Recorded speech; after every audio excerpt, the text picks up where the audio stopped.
आज हामी बनाउन जाँदैछौँ sourdough bread. To making sourdough is not easy job.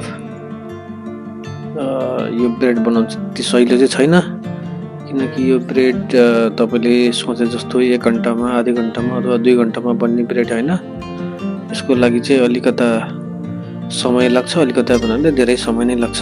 अनि यसमा चाहिँ हामीले इन्स्टन्ट यीस्टहरु के पनि राख्दैनौं। यसमा चाहिँ हामीले साउरडो स्टार्टर बनाउनु पर्ने हुन्छ। त्यसको लागि चाहिँ अलिकति साइन्स कुरा छ बुझ्नु पर्ने। यसको लागि चाहिँ हामीले चाहिँ नेचुरली यीस्ट बनाउनु पर्छ।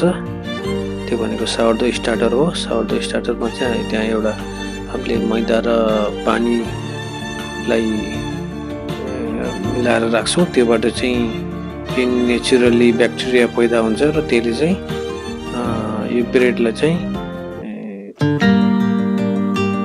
हाइड्रेट गर्न चाहिँ हेल्प गर्छ। यो कुरा बुझ्नु पर्ने हुन्छ। त्यसको लागि चाहिँ टेम्परेचरहरुदेखि लिएर रुम टेम्परेचर, पानीको मात्रा सबै कुरा मिलाउनु पर्ने छ हैन। यो धेरै कुरा सिक्नु पर्ने छ यो ब्रेड बनाउन चाहिँ। अनि यो ब्रेड चाहिँ सुपर हेल्थी ब्रेड छ, किनकि यसमा चाहिँ यीस्टहरु यताउता के पनि युज गरे हुँदैन। बेकिङ पाउडर, यीस्ट के पनि युज गरे हुँदैन। यसमा लाग्ने भनेको बस 4 वटा कुरा हो। मैदा भनौं अथवा कुनै तपाईको अरु कुनै फ्लावर, पानी, सल्ट अनि साउरडो स्टार्टर। यसमा तपाईले अरु कुनै ग्रेनहरु हाल्नु मन लाग्छ, कुनै नट्सहरु हाल्नु मन लाग्छ, ओलिभ हाल्नु मन लाग्छ भने सब यो अदरवाइज सुपर डेलिसियस। यसको लागि चाहिँ फोल्ड गर्नुपर्ने हुन्छ हामीले। वन्स यो मिक्स गरिसकेपछि चाहिँ एभ्री 30 मिनेटमा चाहिँ हामीले फोल्ड गर्नुपर्ने छ। द सेम वे यसरी फोल्ड गरेर मैले चाहिँ यो लामो भिडियो मैले देखाइन हैन, लामो बन्ने भएर मैले तपाईलाई यो अलि बेसिक इन्फर्मेसन अहिले म दिन्छु। अनि म अर्को भिडियोमा sourdough starter, how to make sourdough starter देखि म फुल भिडियो म तपाईलाई फेरि देखाउने छु। यो ब्रेड बनाउन त्यति सजिलो छैन, मैले भनिहालेँ। इभन मैले चाहिँ धेरैपल्ट प्रयास गरेर धेरैपल्ट फेलियर पनि भए। ब्रेड बनाउनलाई धेरै समय मैले यसमा स्पेन्ड गरेँ। अब त्यसपछि बल्ल बल्ल मैले यसको चाहिँ आइडिया चाहिँ मैले यसको बुझेर मैले यतिको सेप दिन सकिरहेको छु अहिले। मैले यो कुनै कतैबाट सिकेको हैन, मैले यो बुक्सहरु पढेर अनि युट्युबको भिडियोहरुबाट हेरेर नै मैले यतिको सेप दिएको हो। अझै पनि त्यति परफेक्ट चाहिँ भएको छैन।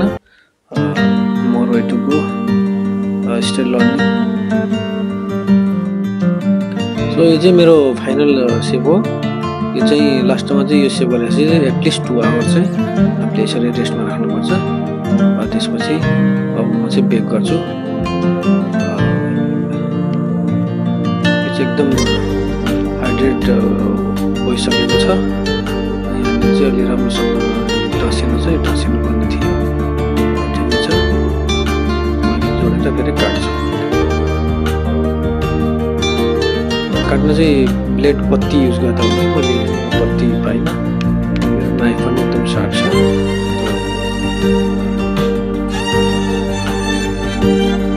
अनि अब यसमा बेक गर्दाखेरि चाहिँ एकदमै हाई टेम्परेचर चाहिन्छ।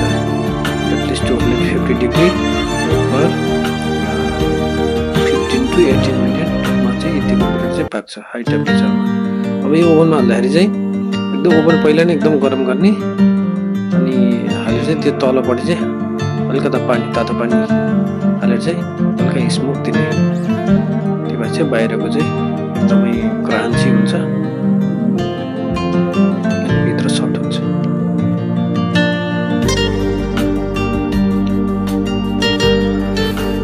यस्तो साउरडो ब्रेड।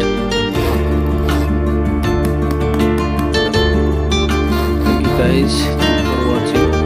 अर्को भिडियो म तपाईलाई स्टार्टरदेखि सबैमा देखाउने छु।